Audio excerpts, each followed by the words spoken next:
Meus irmãos, nós vamos abrir a palavra de Deus no Evangelho de Jesus Cristo, conforme o registro de João, capítulo 15. João, capítulo 15, versos de 1 a 11.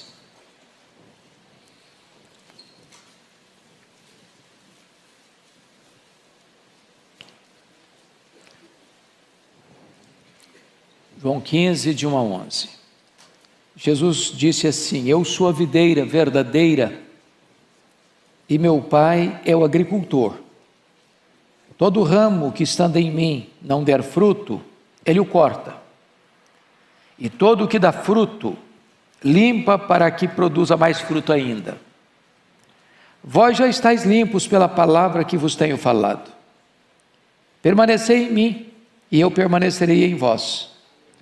Como não pode o ramo produzir fruto de si mesmo, se não permanecer na videira, assim nem vós o podeis dar, se não permanecerdes em mim. Eu sou a videira, vós os ramos. Quem permanece em mim e eu nele, esse dá muito fruto, porque sem mim nada podeis fazer. Se alguém não permanecer em mim, será lançado fora, à semelhança do ramo, e secará. E o apanham, lançam no fogo, e o queimam. Se permanecerdes em mim e as minhas palavras permanecerem em vós, pedireis o que quiserdes e vos será feito. Nisto é glorificado meu Pai, em que deis muito fruto, e assim vos tornareis meus discípulos. Como o Pai me amou, eu também vos amei. Permanecei no meu amor. Se guardardes os meus mandamentos, permanecereis no meu amor. Assim como também eu tenho guardado os mandamentos de meu Pai, e no seu amor permaneço. Tenho-vos dito estas coisas, para que o meu gozo esteja em vós, e o vosso gozo seja completo. Amém. Meus amados irmãos, o profeta Isaías, no capítulo 5 do seu livro, diz que Israel foi a vinha que Deus plantou, limpou, cuidou, colocou muros de proteção, regou e fez tudo quanto um viticultor poderia e precisaria fazer para que ela produzisse, em abundância e com qualidade. A despeito de todo o esforço e empenho e dedicação e zelo dedicado àquela vinha, chamada Israel, ela, em vez de produzir frutos doces, produziu uvas bravas, frutos sem qualquer valor, sem qualquer utilidade. Agora o Senhor Jesus Cristo afirma para nós: eu sou a videira verdadeira e o meu Pai é o agricultor. E Jesus mostra neste cenário que nós somos os ramos, e um ramo de uma videira só tem duas finalidades: ou ele produz fruto, ou ele é destinado para o fogo, ou fruto ou fogo, não tem uma terceira utilidade. Mas o Senhor Jesus, no texto lido, mostrando que Deus espera de nós frutos, vai descrever aqui 4 cenas. E eu peço que você, com a Bíblia aberta comigo, confira. A primeira cena está no verso 2: todo ramo que estando em mim não der fruto. Então há uma ideia aqui de um ramo que não está produzindo fruto nenhum, não dá fruto. Depois, no verso 2, está escrito ainda: todo que dá fruto, limpa. Então, o que não dá fruto, corta. O que dá fruto, limpa. Então, tem ramo que dá fruto. Dá fruto. Terceira cena,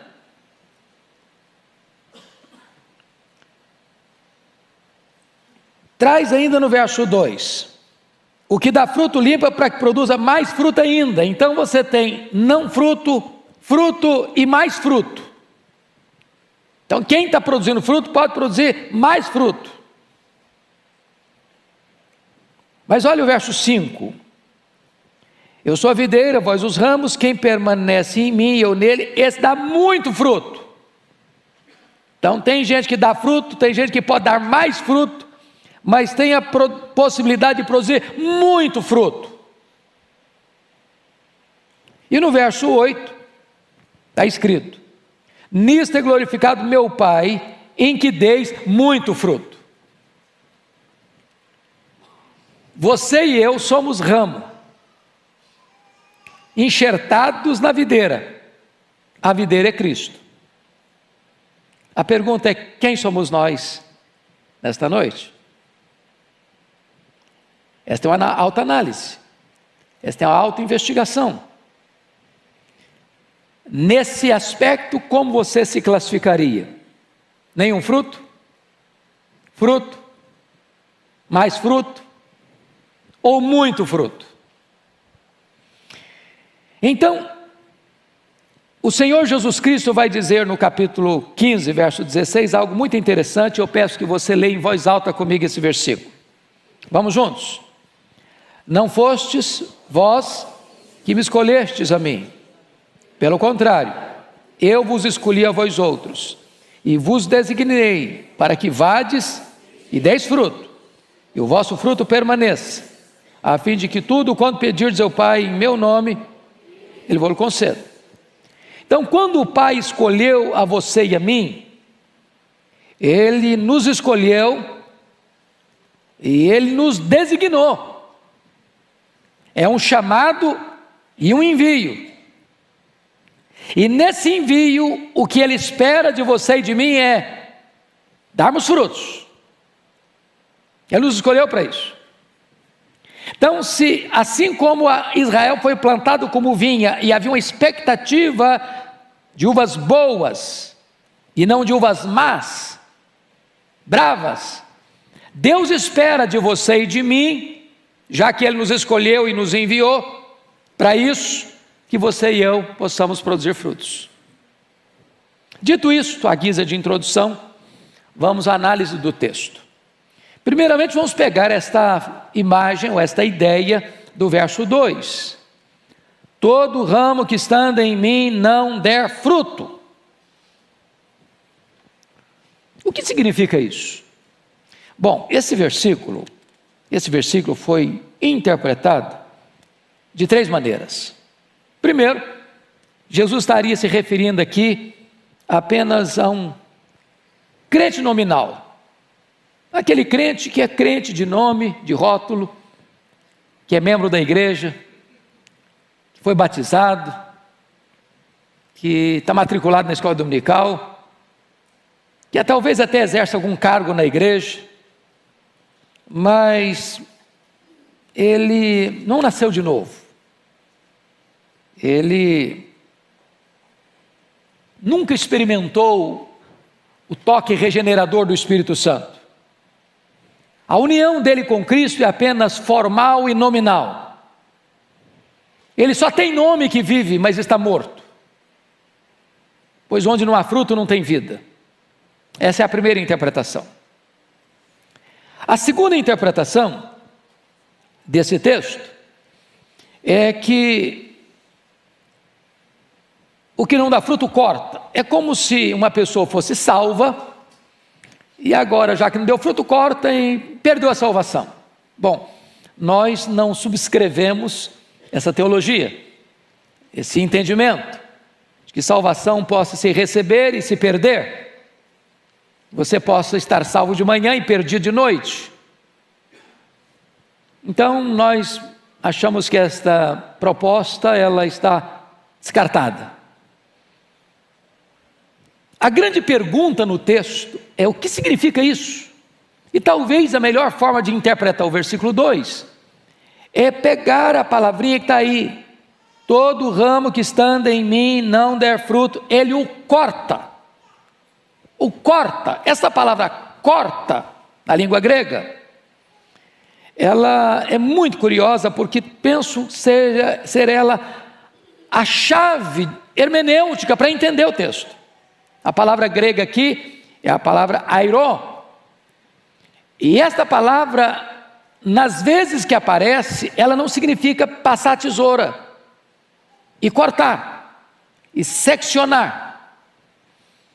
Esta palavra, ela aparece em outros textos, como lá em Mateus 14, para recolher os pães que sobraram na multiplicação. Foi levantar e recolher os cestos. Jesus não queria desperdício. A palavra ali, recolher, é airô. Esta palavra foi usada, por exemplo, para carregar a cruz. Quando Simão carregou a cruz, ali não é cortar, é levantar, é carregar. Essa é a mesma palavra que aparece em João 1,29. Eis o Cordeiro de Deus que tira o pecado do mundo. Então, o que na verdade Jesus está querendo dizer com esta expressão? Do verso 2, todo ramo que estando em mim não der fruto, ele o corta. Bom, então vem a terceira interpretação e eu estou inclinado a pensar que ela é a melhor proposta hermenêutica para entendermos esse versículo. A ideia aqui é a ideia de levantar. O ramo da videira, ele tem a tendência de crescer e rastejar, ele ir para baixo, e se ele rastejar, ele vai ficar coberto de poeira. Se houver chuva, ele vai ficar coberto de lama, e tanto coberto de poeira quanto coberto de lama, ele não vai produzir. Qual é o papel do viticultor? Qual o papel daquele que está cuidando desta vinha? Jesus diz: eu sou a vinha verdadeira, sou a videira verdadeira, meu pai é o agricultor. Todo ramo que estando em mim não der fruto, corta. A ideia, portanto, aqui é a ideia de um ramo que caiu, que está sujo, que está enlameado, que precisa ser levantado, amarrado, juntado aos outros ramos, para que ele produza. Porque, primeiro, o texto não pode estar dizendo de um crente nominal, nem de perder salvação, porque a ideia é todo ramo que estando em mim. O que rege esse versículo é estando em mim. E se você está em Cristo, você tem vida. Se você está em Cristo, você é ramo. Se você está em Cristo e caiu, precisa ser levantado, precisa ser restaurado. E há muitos crentes que não produzem fruto, irmãos, porque caíram, estão na lama, estão na poeira, precisando ser limpos, lavados, levantados, amarrados lá em cima, para que possam cumprir o seu papel e o seu propósito de dar frutos, e muito fruto para a glória de Deus. Mas o que significa isso? O ser levantado, irmãos, na Bíblia fala de disciplina, porque disciplina na Bíblia não é castigo. Disciplina na Bíblia não é quem errou, você dá um chute nele e joga para fora. Um viticultor nunca corta e joga fora um ramo. Não, o ramo é útil, ele é importante, é ele quem vai produzir fruto. A vinha foi plantada com esse propósito, de produzir fruto. Então o que ele faz? O que Deus faz com um crente salvo pela graça, que caiu e não está produzindo fruto, porque está sujo, está cheio de lama, precisa para recuperar? Deus levanta, e levanta através de quê? Da disciplina. A disciplina é limpá-lo, é levantá-lo, para que ele viva de uma maneira frutífera para a glória de Deus. Agora, a disciplina, irmãos, não é agradável. No momento ela dói, no momento ela machuca você, mas a melhor maneira de entender disciplina é saber o que é ser pai e mãe. Eu pergunto a vocês, que pai e mãe disciplinam um filho com alegria? Umas palmadinhas, embora hoje está bem proibido, mas a gente dá assim mesmo, né? Quando precisar. Agora não dá mais, porque meus filhos já cresceram, mas quem pai tem na idade certa aí, faz mal nenhum.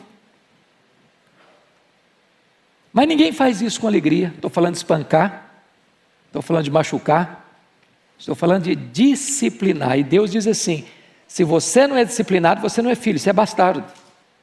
Você não passa na rua e vê um menino rebelde, para o carro e dá uma disciplinada nele, não. Faz isso não, que é loucura. Ele é seu filho. Mas você está em casa, sentado à mesa. Aí o menino pega o copo de suco e bate na mesa: não quero esse suco. Ah, que bonitinho, ele é independente, ele tem opinião própria. É assim que pai e mãe reagem? Que menino inteligente, olha aí, ó, sabe fazer suas escolhas. Já é firme desde criança. Ou você dobra esse cipó, ou você vai ser dobrado por ele. Se não aprendeu em casa, vai aprender com a chibata da polícia. Então, quando um pai e uma mãe disciplina, não é porque não gosta, é porque ama. É para que ele seja uma pessoa de bem, para que ele seja uma pessoa que tenha respeito, que tenha princípios, que tenha valores, que aprenda o certo, que evite o errado. Então, quando Deus nos disciplina, é para o nosso bem, é fruto de justiça. Ele nos corrige para que a gente tenha deleite na alma, prazer nele, prazer na santidade. Agora vamos olhar a segunda cena, do versículo 2. Então vamos entender que a palavra cortar aí não é passar a tesoura e jogar fora, porque esse ramo está ligado à videira, estando em mim, está claro? Agora a segunda parte: e todo o que dá fruto, limpa para que produza mais fruto ainda. Ou seja, você produz fruto, mas você pode produzir mais. Hoje, gente, todo agricultor, ele procura sempre meios e formas de maior produção. Eu vou visitar a minha família lá na roça, no interior do Espírito Santo, e eu fico muito feliz, porque eu tenho 2 sobrinhos hoje, muito inteligentes, muito articulados, muito estudiosos na área da agricultura, e vejo que as lavouras de café que eles têm, são as que mais produzem na região. Mas eles procuram a melhor semente, eles procuram a melhor tecnologia, eles procuram as melhores formas de adubar, de irrigar, e etc. e tal, e eles vigiam a lavoura, e olham a lavoura, e cuidam da lavoura, e eles procuram estudar sobre isso, para que aquela árvore que foi plantada com a finalidade de produzir café, produza mais café. Então, o que significa isso? Limpa para que produza mais fruta ainda. Bom, a ideia de limpar, irmãos, é a ideia da poda. Eu achei muito curioso, porque eu fui para a lavoura agora, foi um período de chuvas, as lavouras estão lindas, maravilhosas, mas se você chega lá, a árvore fica luxuriante demais, folhuda demais, com ramos demais. Aí ele vai lá e arranca aquela parte mais viçosa. Falei, como? Não pode, deve. Se não vira vareta pura, não tem espaço para a luz entrar, não tem espaço para o café crescer, não tem espaço para se produzir. Aí fica uma árvore belíssima, cheia de folha, cheia de galhos, mas não tem frutos. Então sabe o que Deus faz com a sua vida, com a minha vida? Que às vezes a gente começa a ficar muito bonitão, sabe?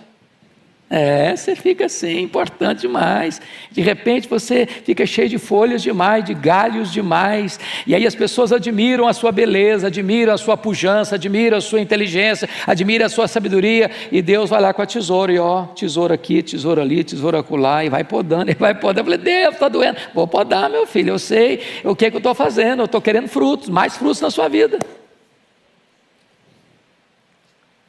Então entenda isso. Deus está com a tesoura na mão.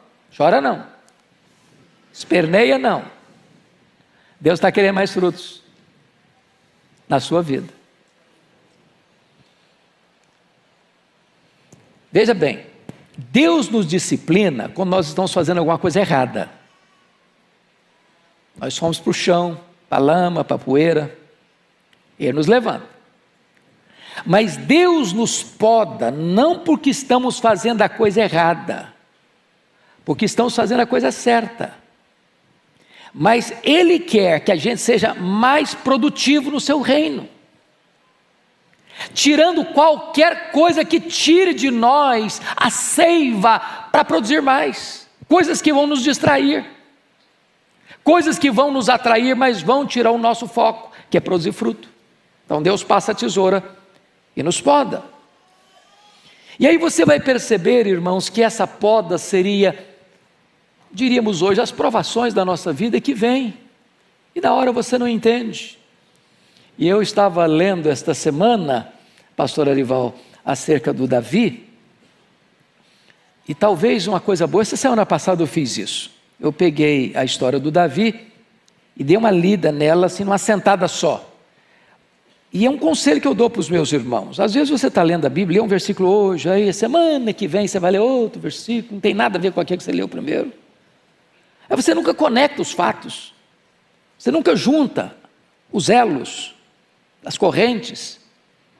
Dá uma lida numa sentada só na história do Davi. Você encontra o Jessé na casa o Samuel na casa do Jessé para ungir um filho rei. Aí entorna o azeite na cabeça dele, e eu podia pensar, bom, agora estou com a faca e o queijo na mão. Pronto, agora sou rei.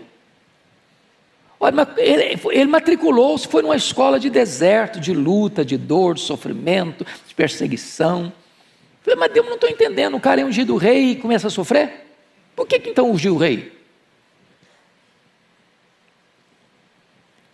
Mas se Davi não tivesse as lutas que teve, as provas que teve, as dores que teve, as perseguições que teve, os enfrentamentos que teve, ele não seria o Davi.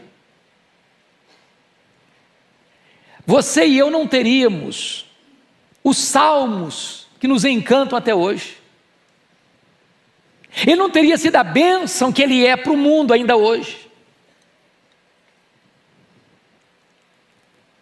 Então, Deus passa a tesoura na gente, não é porque Deus odeia a gente, não é porque Deus não gosta da gente, é porque Deus diz, meu filho, eu quero que você produza muito fruto, e eu quero que você inspire as novas gerações a produzirem fruto.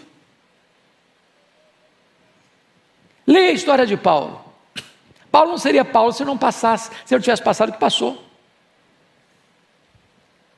Leia a história dos homens de Deus, como Moisés, como Elias, e eles não teriam sido os homens de Deus que foram, se eles não tivessem recebido a tesoura de Deus. Não é porque estava andando em pecado, Paulo não estava passando as lutas porque estava andando em pecado, Elias não estava passando as lutas que passou porque estava andando em pecado, Moisés não estava passando as lutas que passou 40 anos no deserto, aliás 40 anos, 40 depois, porque estava vivendo em pecado. Mas você só admira Moisés, você só admira Elias, você só admira Paulo, você só admira Davi, porque Deus tratou com eles, para que eles produzissem muito fruto para a glória de Deus. É isso que Deus está fazendo com você e fazendo comigo. Mas agora vamos ao que está escrito, por gentileza, ainda no verso 2, para que produza mais fruto ainda, e é o versículo 5 desse texto. Quem permanece em mim e eu nele, esse dá muito fruto. E aqui, irmãos, a ideia que vai reger o texto agora é o verbo permanecer. Esse verbo, só nesses 11 versículos, vai aparecer 10 vezes. 10 vezes. O que Jesus está querendo nos ensinar nesse texto? É que Ele está mais interessado em quem nós somos do que no que nós fazemos. Mais ainda, a chave da virada do entendimento é: você não tem condições de produzir muito fruto por você mesmo. Não é o seu dom, não é a sua inteligência, não é a sua capacidade, não é a sua desenvoltura, não é as suas estratégias, não são os seus recursos. A seiva para produzir fruto não vem do ramo, vem da videira, vem do tronco. Então o segredo é você estar conectado ao tronco, permanecer em Cristo. Se você permanece nele, a seiva dele vem para você, e a seiva dele vindo para você, você produz muito fruto, e nisso é glorificado o Pai. Então, me permita agora destacar alguns pontos desta verdade preciosa. Primeiro, permanecer em Cristo é um imperativo e não uma opção. Olha o verso 4. Permanecei em mim. Aqui não está pedindo, não está solicitando, não está sugerindo. Aqui está o quê? Ordenando. É uma ordem. Permanecer em mim. Agora, o que é permanecer em Cristo, irmãos? Nós estamos ligados inalienavelmente com Ele. Nós somos o corpo, Ele é a cabeça. Nós somos os ramos, Ele é o tronco.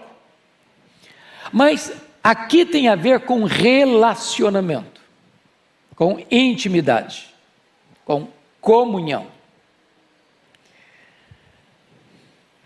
Como é que é a sua vida depois do domingo? Amanhã começa a segunda-feira. Você tem uma rotina de trabalho, de estudos, de viagens, de conferências, de labor. Nesse interregno, até o domingo que vem, como é que é a sua vida? Vida de oração, meditação da palavra, de adoração, de testemunho. Você dá uma desligada? Você chega em casa agora e bota a sua Bíblia numa prateleira, até domingo que vem para pegar de novo? Ou sua vida devocional é intensa dentro da sua casa? Permanecer em mim. Segundo lugar, veja comigo por favor, versículo 6, permanecer em Cristo é vital para a salvação, porque olha o verso 6, se alguém não permanecer em mim, será lançado fora, a semelhança do ramo, e secará, e o apanham, lançam no fogo e o queimam. Veja a diferença do verso 6 para o começo do verso 2, todo ramo que estando em mim não der fruto, corta, levanta, está em mim. Agora o verso 6 é, se alguém não permanecer em mim, ou seja, se alguém não está em mim, será lançado fora. Se você não estiver ligado a Cristo, você é um ramo que não produz nada. Então o ramo só tem dois propósitos, ou fruto ou fogo. Ninguém é salvo sem permanecer em Cristo. Ninguém é salvo fora de Cristo. Não há outro nome que você possa encontrar salvação, a não ser no nome de Cristo. Então permanecer em Cristo é vital para a sua salvação. Mas em terceiro lugar, permanecer em Cristo é vital para produzir fruto. Olha o verso 4 e 5 comigo. Permanecei em mim e eu permanecerei em vós. Como não pode o ramo produzir fruto de si mesmo, se não permanecer na videira, assim nem vós o podeis dar, se não permanecerdes em mim. Eu sou a videira, vós os ramos. Quem permanece em mim, eu nele, esse dá muito fruto, porque sem mim nada podeis fazer. Então, nada de achar que você possa, por você mesmo, produzir alguma coisa. Você só pode produzir fruto se permanecer em Cristo.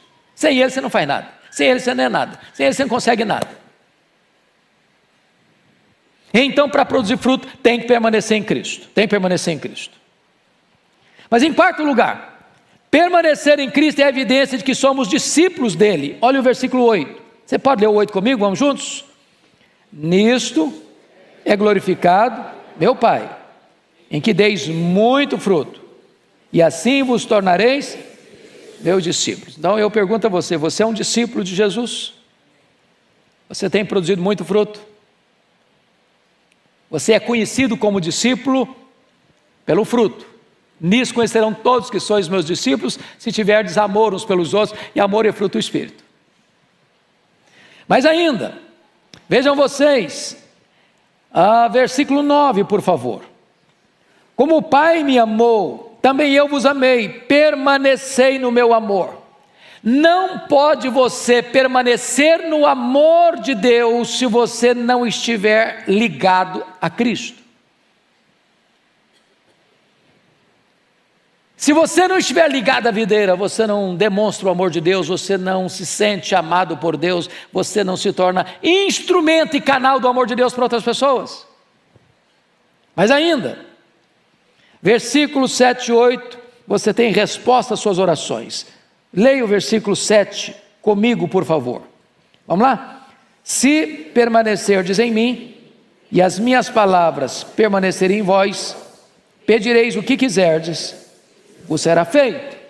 Então, comunhão com Cristo é a base, é o alicerce da sua vitória em oração. Preste bem atenção nisso. Às vezes as pessoas, eu oro, mas eu sinto que a minha oração nem passa do teto. Eu oro, mas eu não vejo resposta. Eu oro, mas também não vejo resultado. Eu oro, mas também não vejo nenhuma evidência de que Deus está me ouvindo. A pergunta é, você tem permanecido nele? A palavra de Deus tem permanecido em você? Você tem intimidade com Ele? Você tem comunhão com Ele? Você vive na presença dEle? Permanecer em Cristo é a evidência de que você tem uma vida de oração bem sucedida. Mas tem mais. Olha comigo, por favor, o versículo 10. Versículo 10. Se guardardes os meus mandamentos, permanecereis no meu amor, assim como também eu tenho guardado os mandamentos de meu Pai, e no seu amor eu permaneço. Permanecer em Cristo é impossível sem obediência a Ele. Ou seja, não é apenas, eu estou falando daquela união mística que aconteceu quando você creu, você foi batizado no corpo de Cristo pelo Espírito Santo, e essa ligação é a ligação da cabeça com o corpo, do tronco com os ramos, mas é permanecer continuamente, é todo dia, é a intimidade. É exatamente isso que está escrito aqui no versículo 10. Se guardardes os meus mandamentos, permanecereis no meu amor. É relacionamento. Relacionamento. Mas me permita concluir. Permanecer em Cristo, amados irmãos, é o caminho da própria alegria, porque é isso que está no versículo 11. Você pode ler o 11 comigo? Vamos juntos? Tenho-vos dito estas coisas, para que o meu gozo esteja em vós, o vosso gozo seja completo. Então, note você que esta é uma outra marca de um cristão, uma alegria. Você é uma pessoa alegre? Eu não perguntei se você está alegre. Você é uma pessoa alegre? Porque estar alegre pode ser circunstancial. Você acabou de ganhar uma promoção, você está alegre. Subir o seu salário, você está alegre. Fez um check-up, está assim, tinindo em tudo, quesito, tirou nota 10 em todos os exames, está alegre. Seu filho passou no Enem em primeiro lugar, segundo lugar, terceiro, passou, você está alegre. Fez aquele concurso de anos, passou, você está alegre. Arrumou uma namorada, aí está muito alegre. Circunstancial. Agora, não é isso que Jesus está tratando, não. Tenho-vos dito essas coisas para que o meu gozo esteja em vós e o vosso gozo seja completo. Está falando isso para quem? Para os apóstolos. Só para os 12. Está falando para a multidão, não. O que aqueles homens enfrentaram na vida? Foram promovidos? Aplaudidos onde foram? Paulo chegou a dizer, eles se foram considerados escória do mundo. Lixo do mundo, escória de todos. Sabe o que aconteceu com eles? Todos eles foram martirizados, todos eles, exceto João, que foi banido para a ilha de Patmos, uma colônia penal. Mas leia a história deles. Eles não estavam tristes, havia alegria. Alegria. Paulo escreve para Timóteo no corredor da morte, lembrando de Timóteo, o pastor expôs sobre isso, lembrando de Timóteo, dizendo, Timóteo, eu me lembro de você, as minhas lágrimas são tão grandes, me lembro da sua fé sem fingimento que habitou na sua avó, na sua mãe. Isso traz alegria para a minha alma, o cara está morrendo, está no corredor da morte, está feliz. É a alegria de Deus em você, é a alegria do Espírito Santo de Deus em você, é a alegria de você permanecer no amor de Deus.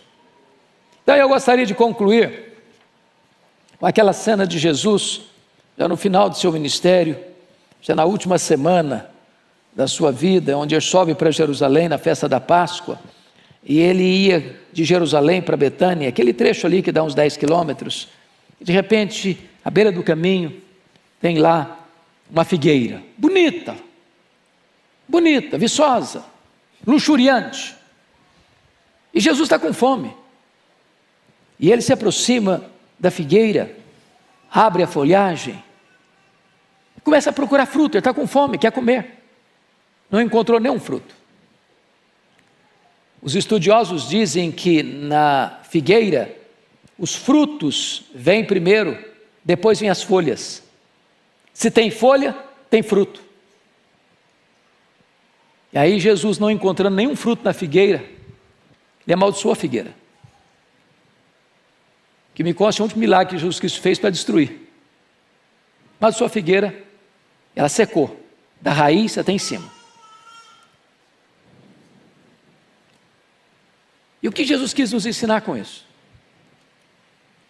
O que quis nos ensinar com isso, irmãos, que nós não podemos fazer propaganda do que não temos. Ele não se agrada de folhas, ele quer frutos. Ele não se contenta com a aparência, ele quer a realidade. Ele não quer apenas propaganda de frutos, ele quer frutos na nossa vida. E a pergunta que eu faço a você hoje é: que tipo de ramo você é da videira verdadeira? Aquele ramo que não está dando fruto porque caiu, está precisando ser levantado? Você é aquele ramo que está produzindo fruto, mas pode produzir mais fruto, e a tesoura de Deus está passando na sua vida? Ou é você daquele tipo de ramo que produz muito fruto para a glória de Deus, e nisso todos reconhecem que você é um discípulo de Cristo? Que Deus nos ajude nesta noite a sermos frutíferos no reino de Deus. Que Deus abençoe a sua vida, a sua casa, a sua família, em nome de Jesus. Amém.